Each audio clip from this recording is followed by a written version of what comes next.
Buenos días, Patricia. Tratando de estar mejor. Tratando de estar mejor. Qué tristeza, ¿no? Hay días que me levanto con desolación, vamos a decirlo con todas sus letras. Sí creo que hemos sido un país confrontacional, hemos sufrido cosas muy duras como el terrorismo, como el gobierno de Fujimori que generó muchas grietas, sobre todo creo que en la clase política. Pero con todo creo que habíamos encontrado un sistema por el cual distintas posturas podían posicionarse en un mínimo acuerdo. Ponía de ejemplo el anterior Tribunal Constitucional, con una composición variopinta, y veíamos a personas serias poniéndose de acuerdo, a veces hacia un lado, a veces hacia otro, pero creo que impulsadas todos, porque con miradas distintas, lo mejor para el país. ¿En qué momento perdimos tanto, Jenny? Sí, claro, lo que pasa es que se ha roto lo que tenía que ver también con el interés común y poniendo por delante el servicio, ¿no? Lo que vemos prácticamente ahora son intereses de grupos muy pequeños o de intereses absolutamente privados, ¿no? Entonces, eso sí, digamos, hace más difícil establecer puntos comunes y acuerdos. En el campo político y en el campo jurídico, pues también, ¿no? O sea, digamos, podemos tener discrepancias, pero todos partimos como de un suelo y de una base común también, que tiene que ver con el respeto de los derechos, tanto los que ya están reconocidos en la Constitución como los que están en las convenciones. O sea, puede que no estén enunciados en la Constitución, pero si están en los pactos y tratados internacionales, es obligación de los tribunos resolver los casos basados en esos estándares, ¿no? En cambio ahora, pues, cada uno tira para su lado y se generan todas esas situaciones, y además alimentados por discurso de odio, ¿no? De aniquilamiento al otro, de desprecio al otro. Así es. Y eso, pues, no nos va a conducir definitivamente a nada bueno como país. Nada bueno, pero no nos podemos cansar, no nos podemos cansar. No, está prohibido cansarse. Está prohibido yo creo cansarse. Que además hay, digamos, la necesidad, en el caso nuestro, como Organización de Derechos Humanos, también de acompañar los procesos y acompañar a las personas, como este grupo de familiares y de abogados que estuvieron estos días en Lima, ¿no? Y que además sienten que han tenido que venir a Lima para hacer notar lo que está pasando en Puno, no solo lo que ya pasó, ¿no? Las ejecuciones extrajudiciales, la masacre, sino que mientras en las otras regiones se avanza en términos de justicia, el caso de Puno es el que va con mayor retraso, sin recursos logísticos, humanos y financieros que puedan fortalecer los procesos de investigación, ¿no? Ya pasó lo terrible que ha pasado, pero lo peor que puede seguir, digamos, en términos de injusticia es eso, que ahora los familiares de las víctimas no consigan, ¿no? Primero, saber la verdad, qué pasó allí, cómo pasó, la justicia, que los responsables paguen por lo que han hecho, ¿no? Y por supuesto esto viene acompañado de reparación y también de medidas que nos van a servir a todos los peruanos y peruanas para, digamos, para que las cosas no se vuelvan a repetir de esa manera, ¿no? Los cambios Jenny, posibles. Hay algo que a mí no deja de sorprenderme, horrorizarme, debo decirlo, y es que está consagrada la vida como el máximo bien en nuestra Constitución. Eso no deberíamos ni siquiera dudarlo. Mueren más de 15 peruanos en una tarde en Puno en manos de la policía. Porque, a ver, corrígeme, Jenny, Ayacucho tuvo militares. Hasta Ayacucho podíamos, ya, siendo un poco demasiado bien pensados, pero podíamos decir, bueno, no fue una estrategia, los militares no tienen experiencia en trato con la población, se vieron acorralados, respondieron pésimo. Esa podría haber sido una respuesta discutible, pero podría haber sido una respuesta. ¿Cuál es la respuesta en Puno? No fueron los militares, fueron la policía. Ocurre después de Ayacucho, porque si te pasa Ayacucho sin que lo hayas planeado así, dices, ni un huerto más, ¿no es cierto? A mí no me matan a nadie. Mataron mucho más gente y o te dicen, todos son terrucos, o te dicen, bueno, daño colateral. ¿Qué hacía ahí? Como si la gente no tuviera que salir de su casa, ir al trabajo, caminar, o sea, como si estuviera prohibido caminar por tu ciudad, ¿no es cierto? Y hay muchas personas que no, con un retorno a ese, perdóname, pero cinismo de los 80 y 90, no quiere saber, no quiere que le cuenten. Entonces, cuando le muestran la prueba, o la niega, o te dice, no, pues, pero mira, ahí era terruco, o te dice que tú estás colaborando con el terrorismo. ¿Cómo se sale de esto? Porque hay demasiado desprecio, Jenny, y creo que además se están exacerbando ánimos de una manera brutal, ¿no? Sí, muy peligroso, pero además siempre reconociendo, es cierto que existe un derecho a la protesta pacífica. Cuando la protesta se introducen elementos que dejan de ser pacíficos en algunos puntos, eso no deslegitima la protesta, ¿no? Las fuerzas del orden deberían, para eso están, tener la capacidad de reducir a estos elementos, etcétera, sin tener que salir a hacer ejecuciones extrajudiciales. Pero además, como tú bien dices, Patricia, o sea, ya había ocurrido Ayacucho y acá, o sea, encuentras un patrón que es nuevamente, o sea, primero utilizas armamento prohibido. Estás utilizando armamento de guerra, estás utilizando fusiles AKM, fusiles GAL, ¿no? Entonces, eso ya te marca una intencionalidad previa. O sea, tú no puedes salir a controlar multitudes o hacer un control de una manifestación con ese armamento. Y luego el patrón, además, el patrón de los disparos, ¿no? Bien lo dijimos, o sea, podremos no identificar en ese momento, pero los cuerpos hablan, ¿no? Y en este caso, las necropsias y la evaluación es el patrón. Por ejemplo, tenemos 48 personas que fueron privadas de la vida en estas circunstancias en general. 36, la revisión de 36 de las necropsias nos dice que más del 60% de las personas fallecieron con disparos en cabeza, cuello, tórax, y además, abdomen, pulmones. Eso es un patrón de utilizar armas a voluntad, es decir, con una intencionalidad de dirigir el tiro a esas zonas. Ese es un patrón de salir a matar. Y ahí no hubo confrontación. Cuando hay confrontación, ojo, estadísticamente y en el mundo, la evidencia te dice, cuando hay confrontación, el patrón más bien es que las heridas van a extremidades, brazos, etcétera. No puede ser que el patrón sea este. El patrón, cuando es así, te está diciendo ejecuciones extrajudiciales y masacres. De acuerdo, Jenny. Y además, es verdad que un policía tiene derecho a usar, digamos, lo que le da el Estado para defenderse, ¿cómo no? Pero tiene reglas. Bueno. Entonces hay gente que me dice, pero ¿tú qué quieres que le pidan permiso? ¿Pero tú qué quieres que le pidan su DNI? No, no es lo que yo quiero, es lo que la ley le dice a ese policía que puede o no puede hacer. Hay un discurso perverso, Jenny, porque creo que hay cierto sector de la sociedad, que no creo que mayoritario, pero sí poderoso, que le está exigiendo a nuestras fuerzas del orden que actúen al margen de la ley. Están exigiendo que salgan a matar, que hagan lo que ellos creen que tendría que hacerse, y lo peor de todo es que, porque además ya la historia sí lo ha mostrado para ellos y deberían de saberlo, o sea, van a terminar procesados estos efectivos de las fuerzas policiales y militares, los otros que discursean y salen con estos enunciados vociferando en los medios, no. Y quienes van a purgar prisión son justamente los efectivos policiales y militares, ¿no? Que por cierto, además, a los que también hay que proteger en el sentido de, si yo te largo frente a una multitud con un discurso de dispara y con un arma que mata, bueno, ya no puedo pedir que no haya muertos, pero eres el último eslabón de una larga cadena que va a pagar los platos rotos, ¿no? Ojo, y los efectivos, esto ya se ha establecido también, o sea, no estás obligado a digamos, ejecutar o cumplir órdenes ilegales. Pero qué difícil, ¿no? O sea, siendo instituciones jerárquicas y todo lo demás, yo sé lo difícil que puede ser, pero, o sea, digamos, ya no el discurso de decir, o sea, cumplir órdenes, eso no te exime de responsabilidad, y menos cuando estamos hablando de crímenes de esta naturaleza. Yo lo lamento, como siempre lo hemos dicho, hace años que venimos digamos, pidiendo al Ministerio del Interior que mejore los procesos de formación, que mejore las condiciones en las que se encuentran los policías, su alimentación, su rancho, la ropa que tienen, los pertrechos que usan, los procesos de preparación. Yo entiendo que entre una multitud, o sea, tú, yo, o sea, podamos, digamos, ¿no? Entrar en crisis y más o menos poder hacer actos que no están, digamos, claramente establecidos, protocolizados, etcétera.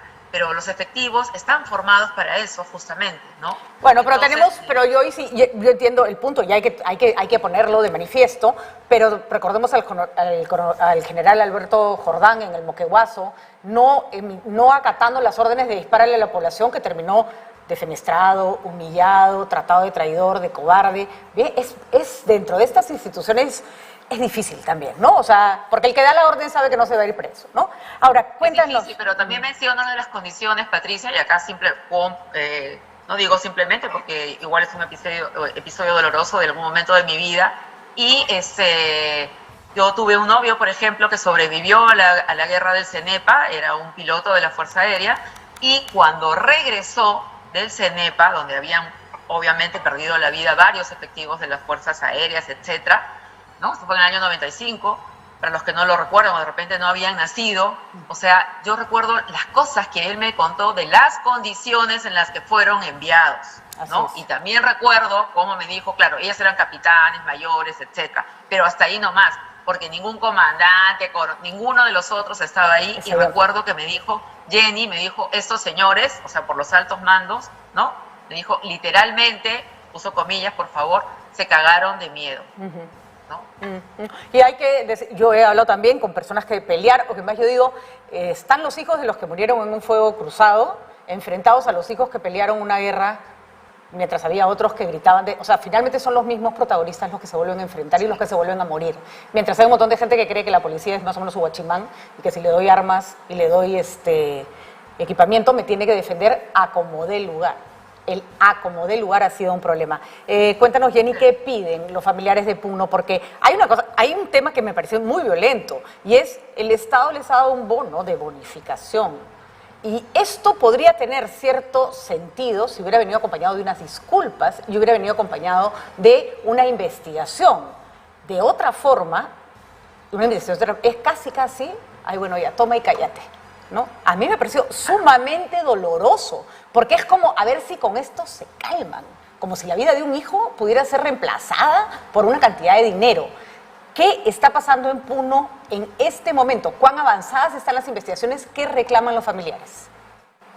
Mira, las investigaciones están absolutamente estacionadas, demoradas, no se ha podido avanzar mucho, a lo más están las necropsias, no se han rendido manifestaciones, pero además tiene que ver desde cómo se ha, digamos, diseñado el proceso de esta investigación. En principio fue abordado por un fiscal de crimen organizado, que a diferencia de Ayacucho, que es una fiscalía de derechos humanos, tiene otro enfoque, otras experticias para aproximarse al caso. El de acá era uno de derechos humanos, entonces la forma en que se recabó la investigación y se armó el caso no caminó, hay que decirlo así, y luego regresó se entregó a una fiscalía penal, ¿no? Pero es una fiscalía penal común, de las que además ve robos, accidentes, ¿no? Etcétera. Entonces, que está a cargo de una fiscal y que tiene el personal a cargo son 2 adjuntos más. Eso es la fiscalía, ¿no? Entonces, con ese personal y esa expertise, pretendes abordar un caso de estas dimensiones. Y lo otro es que también, o sea, acá se requiere un conjunto de expertos y de especialidades que pueda también llevar a cabo de manera seria y responsable estas pericias, ¿no? No solo las necropsias. Y además hay que tener en cuenta que esta población el día de hoy desconfía absolutamente de cualquier servicio que venga del Estado, ¿no? Y ahí está incluida también la justicia. Entonces, de allí también los pedidos nuestros que tienen que ver con el soporte de grupos especializados o expertos internacionales que tienen que ver con la investigación y la justicia, ¿no? Bueno, entonces no se ha avanzado porque tienes poquísimo personal y en esa misma carpeta de investigación fiscal están comprendidas las muertes, ¿no? Las muertes de 22 personas en total, más los heridos que hasta ahora se han documentado. Entonces, ya van como 200. Entonces, eso es imposible que avance en los plazos mínimamente razonables, ¿no? Y respecto al bono, efectivamente, o sea, la demanda de los familiares en este momento que se han organizado y son el día de hoy una asociación, su demanda es por justicia. Así es. ¿No? Pero como tú dices, o sea, una política del Estado, que eso no es una política de reparaciones en este momento, sino que tiene que ver con digamos, una entrega de algo que hace a un paquete de atención integral. Pero la atención integral en este momento no se refleja en más nada que en la entrega de ese bono, pero por otro lado, en un territorio que sigue militarizado totalmente, que sigue en estado de emergencia, ¿no? Entonces es como prácticamente lo que tú has mencionado, ¿no? Toma esto y cállate, ¿no? Y además la demanda de las personas que vinieron también ayer, de los que acompañaron y de los que son directamente afectados, tiene que ver con ese sentimiento de mostrar que ellos son parte del Perú. Tal cual. ¿No? De hecho, algunos colocaban su DNI y decían, yo soy peruano, o sea, soy puno y esto es el Perú. Qué tristeza, ¿no? Jenny. Sí, eso Qué es tristeza. muy doloroso y yo creo que la respuesta del Estado, o sea, no se condice de ninguna manera, incluso la atención de las personas que están heridas tampoco, ¿no? De hecho, una de las personas que daba testimonio, la señora Julia, que fue herida de una bala en el cuello, ¿no? O sea, todo el periplo que ha tenido que realizar para poder recibir mínimamente una atención. Y lo otro que no estamos mirando es, en el caso de ella, pero hay muchos otros, la señora Julia tiene hijos menores de edad. Cuando ella ha sido herida, y es madre sola, cuando ella ha sido herida, quien queda a cargo de su casa, en el hogar y de los hijos menores, es otro hijo menor, un chico de 15 años, queda a cargo del... Y es él quien la acompaña a Lima, también para que ella pueda recibir la operación que le han hecho, etcétera. O sea, hay todo un drama social detrás de cada una de estas víctimas, ya sean los que perdieron la vida o las personas que están heridas, ¿no? Y también es importante, mira, mencionar, en el caso de Puno, muchas de las personas que han sido asesinadas no estaban siquiera protestando. Exactamente. ¿No? Algunos estaban ayudando, otros estaban transitando, y entonces, con lo cual no quiero decir que esté mal protestar, por favor. Esta es parte del derecho que hay y todo lo demás, pero lo que quiero decir es que no hay siquiera cuidado en eso de la policía. Y además se les cae el argumento de estaba detrás del que tiraba piedras y yo cómo iba a distinguir. Bueno, distingue pues, porque yo he recibido casos de primera mano. Y este argumento porque es racista. Es decir, ¿qué hacía ahí pues? ¿Cómo que qué hacía ahí? ¿Cómo que qué hacía ahí? Gente que tiene que salir de su casa para ir al trabajo. Además, vamos, todos hemos caminado cualquiera que se mueve por el centro de Lima ha sorteado protestas siempre, que por la derecha, que por la izquierda, que mejor por aquí, que mejor por allá, que pasa, que no te van a tirar piedras, que no te pasa nada. ¿Y cómo te va a caer un balazo de parte de la policía? Además, porque estás transitando, porque es la vía pública. En fin, bueno, claro, Jenny. Y además también sí, por favor. Sociedades como Puno, Juliaca, son profundamente solidarias. Así es. ¿no? Entonces, el caso de la señora Julia Pazzi, o sea, ella ve cómo estaban gaseando todo y que las condiciones en las que estaba la gente fuera, y ella sale de su casa con un balde de agua para ofrecerle agua a las personas que estaban en ese momento, ¿no? Que se ahogaban y todo lo demás por los gases. Y es allí cuando le cae la bala, ¿no? O el caso de la niña, de la adolescente, que salía caminando con sus padres que iban a hacer una compra, y bueno, pues para su mala suerte viven cerca del aeropuerto, ¿no? Y le cae la bala. O Marcos, ¿no? El médico, que sale también al ver la situación en la que están. Y lo otro es, o sea, cómo está la salud mental de este pueblo, cómo está la salud mental de las personas que el día de hoy viven en Juliaca, viven en Puno, ¿no?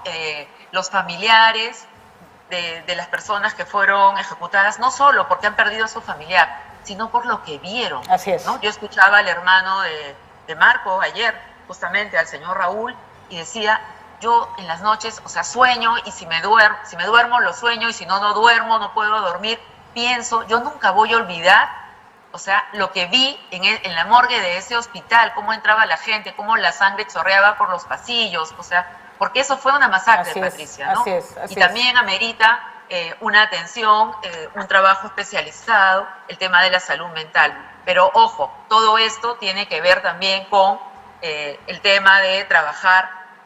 Tú no puedes llevar adelante todas estas políticas para atender la salud mental o los resarcimientos si es que no hay también un cambio en la militarización de la ciudad o en el discurso. Planteando normas que van a penalizar todavía de una manera mayor la protesta, con penas hasta 15, 19 años, ¿no? Por salir a protestar y verte en medio de una situación de disturbio, ¿no? O sea, la respuesta no puede ser la penalización, la criminalización, y por el otro lado, mira, te voy a dar una platica, ¿no?